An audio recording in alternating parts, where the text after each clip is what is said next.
Hi అండి. Welcome to V Info channel. ఈరోజు మనము అమ్మవారి దగ్గర చిలుకలు కడతారు కదా అండి, ఆ చిలుకలు ఎలా తయారు చేసుకుంటారో చూద్దాము. దానికోసము ముందుగా మనం ఒక క్లాత్ని తీసుకోవాలండి. 5 ఇంచుల పొడవు, 5 ఇంచుల వెడల్పుతోనే, చూసారు కదండి, ఇలా తీసుకోవాలి. అలాగే ముందు ముక్కు పెట్టుకోవడం కోసం అనేసి ఒక క్లాత్, అండ్ వెనకాల తోక కోసం ఒక క్లాత్, కాళ్ళ కోసం 2, రెక్కల కోసం ఒక 2 క్లాత్లు ఇలా రౌండ్గా కట్ చేసి పెట్టుకోవాలి. ఇప్పుడు దీన్ని ఎలా స్టిచ్ చేయాలో చూపిస్తాను నేను. ఇప్పుడు మెయిన్ క్లాత్ ఉంది కదా అండి, దీన్ని మంచిగా ఉన్న సైడ్ లోపలికి మలుచుకోవాలి. ఇలా ట్రయాంగిల్ షేప్లో వస్తుంది కదా, ఇలా ట్రయాంగిల్ షేప్లో వచ్చిందాన్ని ఈ కార్నర్ నుంచి ఇలా ఇక్కడ వరకు ఒక స్టిచ్ వేసుకోవాలి. నేను వేసుకున్నాక చూపిస్తాను. చూసారు కదండి, ఇక్కడ నుంచి ఇలా ఇక్కడ వరకు కుట్టుకోవాలి. ఇక్కడ కొంచెం ఓపెన్ ఉంచుకోవాలి. దీన్ని మనం రివర్స్ తీసుకుందాము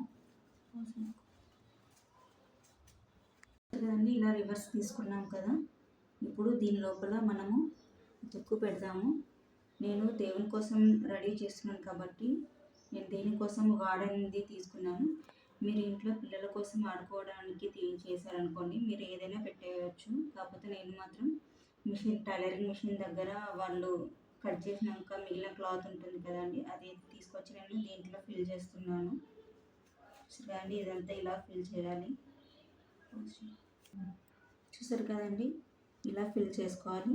మరి ఎక్కువ పెట్టేయొద్దు. ఎక్కువ పెట్టినా కూడా మనకి ఇక్కడ చిలక గట్టిగా అవుతుంది. అప్పుడు మనకి రెక్కలు కుట్టడానికి ప్రాబ్లం అవుతుంది. అండ్ ఇది పట్టుకున్నా కూడా అంత ఈజీగా, అంటే మీరు పుష్ప దగ్గర చెట్టు కట్టినా కూడా అంత ఈజీగా ఊగదు, అందంగా కనిపించదు. సో ఇలా కొంచెం ఖాళీగా ఉంచుకోవాలి.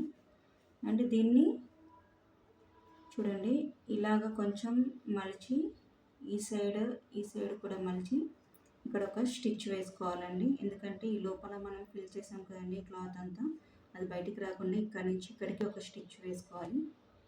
నేను స్టిచ్ వేసుకున్నాక చూపిస్తాను. చూసారు కదండి, ఇలా ఇక్కడ నుంచి ఒక స్టిచ్ వేసుకున్నాం అనుకోండి, ఇది లోపల ఉన్న మనం ఫిల్ చేసిన క్లాత్ ఏమీ బయటికి రాకుండా ఉంటుంది.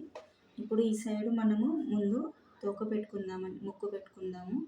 చూసారు కదండి, ఇలా రౌండ్గా కట్ చేసుకున్నాం కదా, దాన్ని ఇలా ఫోల్డ్ చేసుకొని ఇలా పెట్టుకోవాలి. ఇలా పెట్టుకొని ఇక్కడ నుంచి ఇక్కడికి ఒక స్టిచ్ వేసుకోవాలి. నేను స్టిచ్ వేసుకొని చూపిస్తాను. అలాగే బ్యాక్ సైడ్ కూడా అలాగే పెట్టుకోవాలి.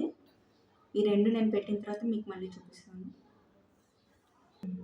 చూసారు కదండి, ఈ సైడ్ 2 కుట్టుకున్నాము. అలాగే కింద 2 కాళ్ళు కూడా పెట్టుకోవాలి. దానికోసం కూడా సేమ్ అలాగే 2 పీసులు తీసుకొని సేమ్ ఇంతకుముందు ఫోల్డ్ చేసుకున్న లాగానే ఫోల్డ్ చేసుకోవాలి. ఇలా ఫోల్డ్ చేసుకొని ఇప్పుడు ఈ రెండింటికి మధ్యలో పెట్టి ఇక్కడ కూడా ఒక స్టిచ్ వేసుకోవాలండి. అప్పుడు ఇలా కనిపిస్తుంది. నేను స్టిచ్ వేసుకున్నాక చూపిస్తాను. చూసారు కదండి, ఇలా కుట్టుకోవాలి. ఇలా కుట్టుకున్న తర్వాత ఈ సైడ్ మనం రెక్కలు కుట్టుకుందాము.